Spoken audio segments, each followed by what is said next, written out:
warahmatullahi wabarakatuh. Halo semuanya, sekarang kita udah ada di tempat ketiga buat mencari informasi-informasi yang ada di kantor Pos Indonesia. Ikutin terus ya.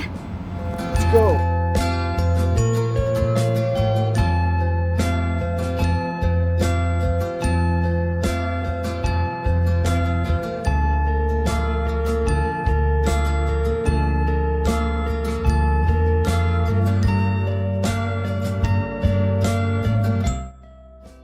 Baik, di ruangan yang pertama ini kita sudah berada di basement. Di sini ada peninggalan pertama kita akan bahas, yaitu ada peninggalan yaitu surat emas atau biasa disebut golden letters. Ini merupakan salah satu surat yang sangat-sangat penting pada zaman saat itu, yaitu hubungan antara Inggris dan Indonesia. Bisa dilihat surat itu bertuliskan tulisan Latin yang ditulis oleh orang Inggris di London. Potongan ini diambil pada saat kerajaan Inggris ada kerjasama dengan Indonesia.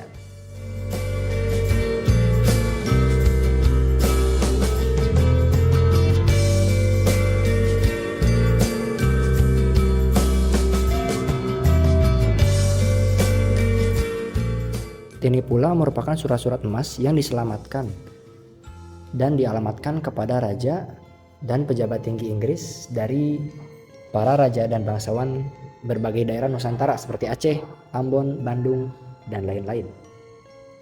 Kita lanjut ke peninggalan sejarah yang lain. Di sini ada merupakan seperti kamus ya, bisa kita lihat. Ini merupakan ada bahasa asal, bahasa terjemahan, dan diterjemahkan juga ke bahasa-bahasa lainnya. Yang pertama berisi atas bahasa Inggris, yang kedua ada bahasa Latin, dan yang kesana bahasa yang lain.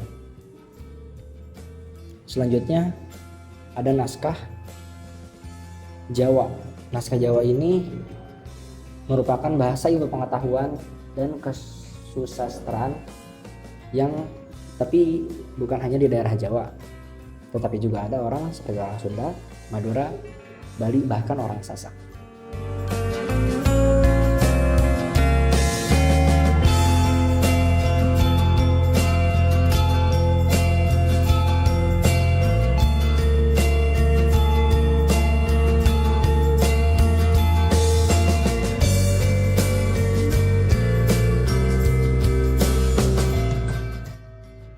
Jadi di ruangan itu seperti peninggalan-peninggalan sejarah yang berisi tentang surat-surat atau naskah-naskah pada zaman dahulu. Lanjut ke ruangan berikutnya. Bentar. Ada semacam neraca atau timbangan pada zaman peninggalan Inggris bernama mesin stensil. Selanjutnya mesin semacam motor meren ya. Iya. Geser sana satu lagi. One more. Ini ada semacam timbangan atau neraca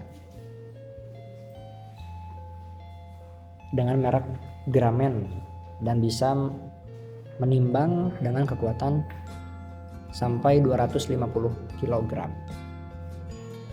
Lanjut ke ruangan selanjutnya.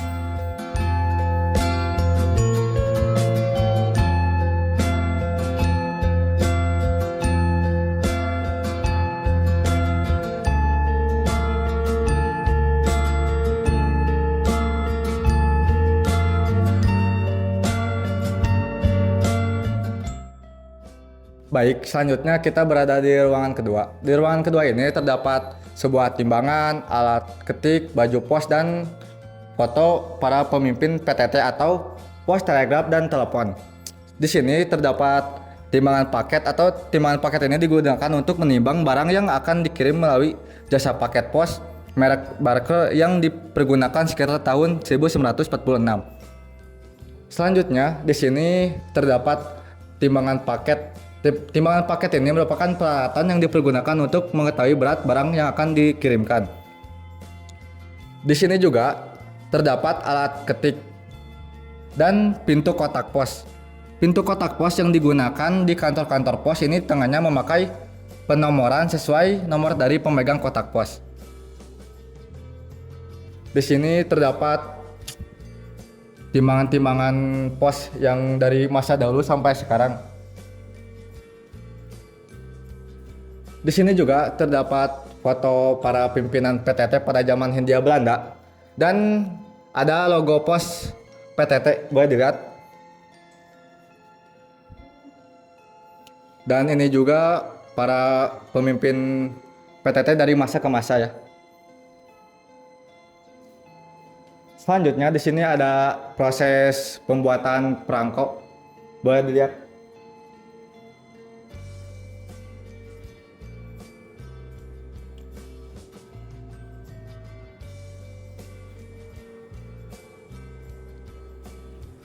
Di sini terdapat mesin tik manual. Mesin tik manual yang pernah digunakan oleh kantor pos pada tahun 1940. Oke, lanjut ke pakaian-pakaian yang digunakan oleh pengantar pos. Yang pertama ada pakaian seragam pos yang digunakan pada zaman Hindia Belanda. Selanjutnya ada tas pengiriman surat yang digunakan untuk mengirim surat pada tahun 1930. Adapun pakaian pengantar pos pada zaman Jepang akhir.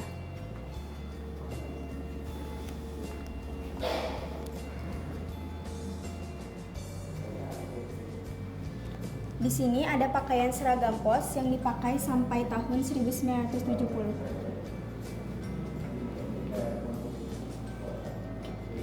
Selanjutnya terdapat pakaian seragam khusus.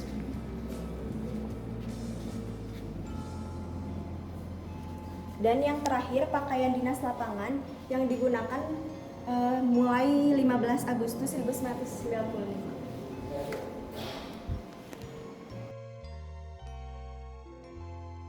Nah, selanjutnya selain pakaian tadi, ada pun topi atau pet yang digunakan oleh para pegawai di kantor pos.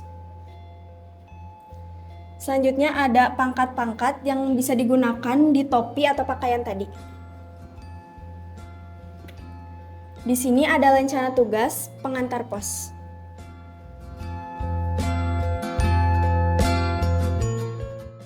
Oke, ini sudah ke ruangan ketiga. Di sini kita akan melihat kira-kira pada zaman dahulu itu negara apa saja sih yang ikut pakai perangko atau ikut dalam pos ini. Mari kita lihat.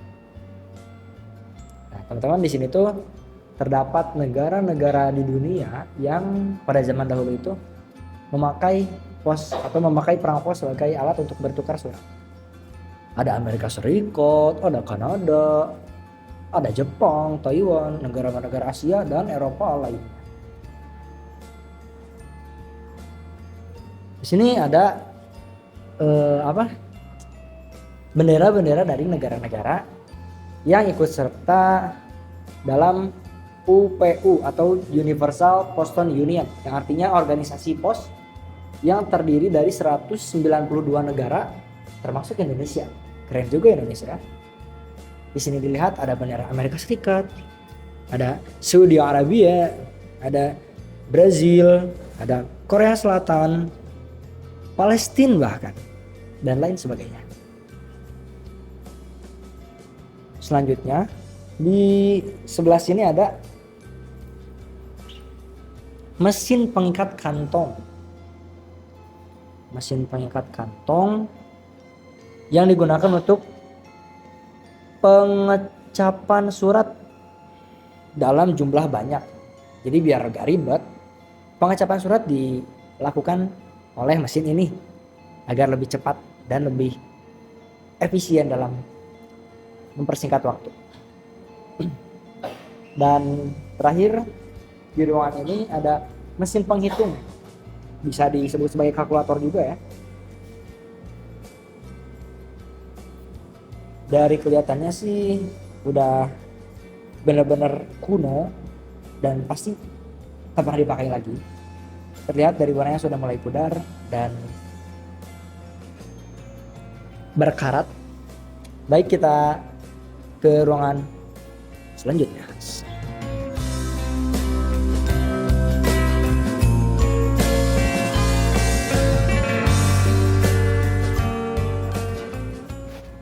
Nah, selanjutnya di ruangan ini juga terdapat koleksi-koleksi kurang lebih 1000 perangko dari berbagai dunia. Contohnya, saya menemukan perangko dari negara Filipina. Boleh dilihat.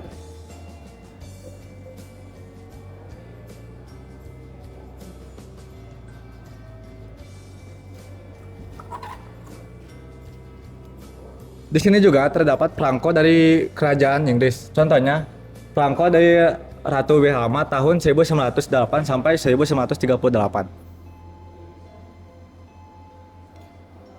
Selanjutnya mari kita ke sini.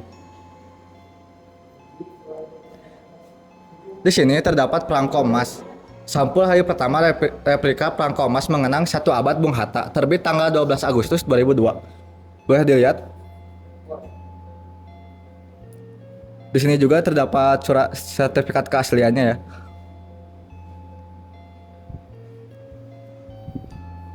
Selanjutnya, ada juga perangko emas yang mengenang 1 tahun meninggalnya Ibu Tien Soeharto, terbit tanggal 12 Agustus 2001.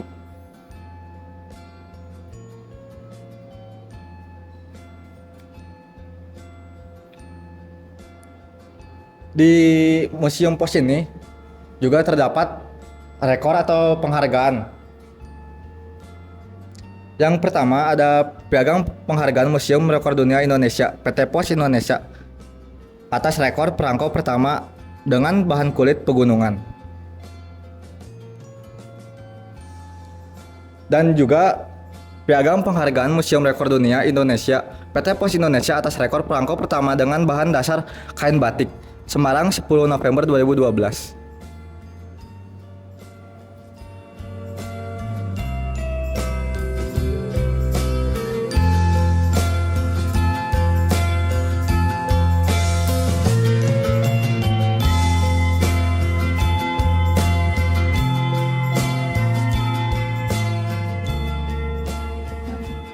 Nah, selanjutnya di ruangan ini terdapat macam-macam transportasi yang digunakan untuk mengirim surat ke kantor pos. Yang pertama ada sepeda pengangkat barang.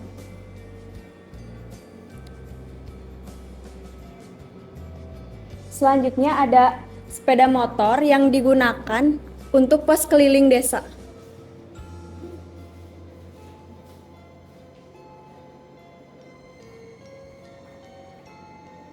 Di sini pun ada sepeda pengangkut barang seperti tadi dan jenis sepeda pos.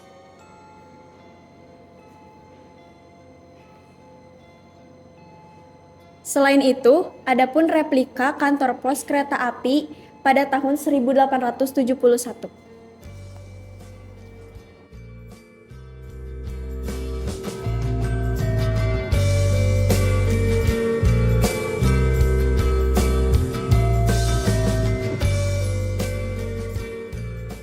Baik, kita sekarang berada di lorong, di mana lorong ini terdapat juga peninggalan-peninggalan sejarah dari Museum Pos Indonesia. Ini merupakan ruangan terakhir ya, karena ke sana itu udah pintu keluar. Di sini ada apa ini teh? Alat untuk ya suka dilihat lah di tukang pos ya, untuk manajemen monitor. Di sini juga ada mesin otomatis penjual benda-benda pos. Di sini kita tidak bisa masukkan koin. Cekrek bisa 50, bisa 100, 500 ataupun 1000. Lalu ya dibaca sajalah cara pemakaiannya nanti ya. Pokoknya ini teh mesin otomatis penjual benda pos. Ini juga sama, mesin otomatis juga.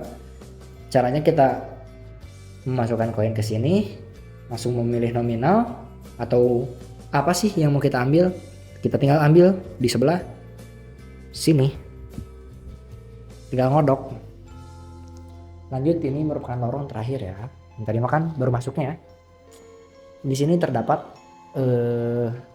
apa ya? Bisa disebut juga cek atau wesel atau warkat. Ada juga amplop yang orang-orang zaman dulu suka pakai itu buat melakukan pembayaran. Cek pos wisata untuk berbagai negara. Juga ada wesel pos terdapat juga foto-foto orang yang sedang melakukan transaksi. Baik, kita lanjut ke sini. Ada bis dalang atau sistem pengambilan surat. Jadi dulu itu mengambil suratnya di alat ini ya. Oke, sebelah sini geser ada peti pos. Merupakan sarana yang disediakan oleh Pos Indonesia untuk memberi kemudahan kepada pengguna jasa pos yang berada di gedung sini. Jadi ini bisa buat menyimpan surat-surat agar tidak hilang atau dijamin keamanan dan privasinya. Gimana? Nggak tahu. Lanjut ke scan lain. Selanjutnya di lorong sebelah sini terdapat juga kantong pos. Kantong pos untuk pengiriman yang digunakan zaman Hindia Belanda. Kantong pos luar udara yang berfungsi untuk pengiriman barang pos ke luar negeri. Dan ini contoh-contoh kantong pos pada zaman dahulu ya.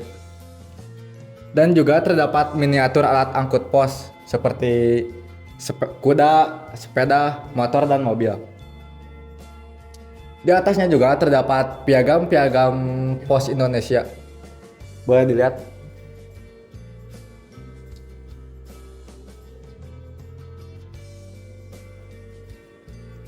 Ke sebelah sini. Selanjutnya, di sini juga terdapat gerobak angkut pos. Gerobak angkut pos atau alat angkut pos yang dipergunakan untuk membawa kiriman-kiriman pos seperti surat dan kiriman lainnya. Alat angkut pos ini dipergunakan di kantor pos Maluku pada masa kolonial Belanda sekitar tahun 987. Di sini juga terdapat mesin perangko. Mesin perangko yang dipergunakan di kantor pos secara berlangganan. Dan juga di bawahnya terdapat tang plombir, tali jalin, timah plombir, sel plastik, dan kantung pos.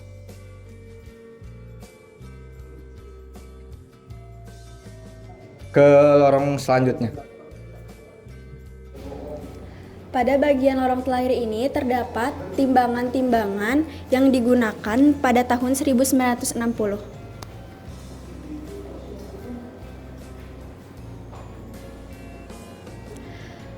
Adapun peti uang atau tempat penyimpanan uang di loket-loket kantor pos. Selanjutnya ada barang seperti pembersih cap, bantalan cap, dan stempel pos. Di bawah ada cap dari bahan karet, bahan kayu, dan bahan logan.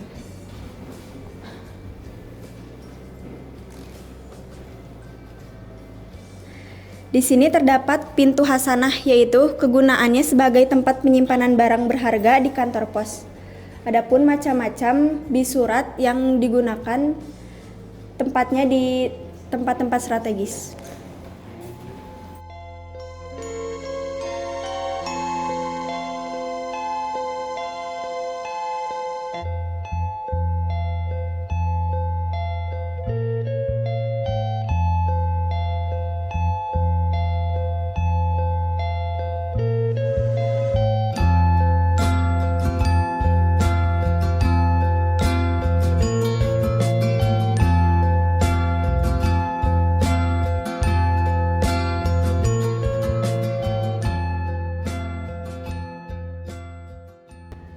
Alhamdulillah selesai sudah vlog kita hari ini. Ini merupakan vlog kita terakhir ya, di tempat terakhir yaitu di Museum Pos Bandung. Dari vlog tadi kita sudah tahu apa itu Museum Pos, apa nama awalnya, bagaimana sejarahnya, bagaimana asal-usulnya, kapan berdirinya, dan banyak lagi beserta peninggalan-peninggalan sejarah apa saja yang ada di dalamnya. Ketemu lagi dengan kita di kelompok 2.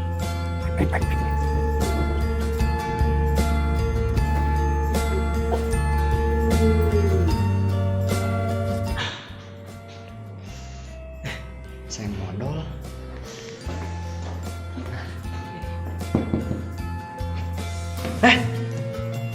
Ngapain nih?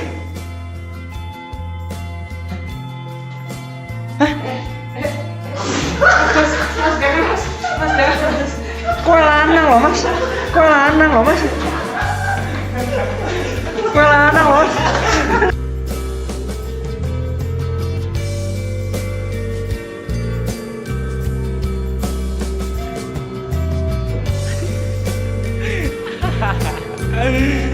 Nah, lusin.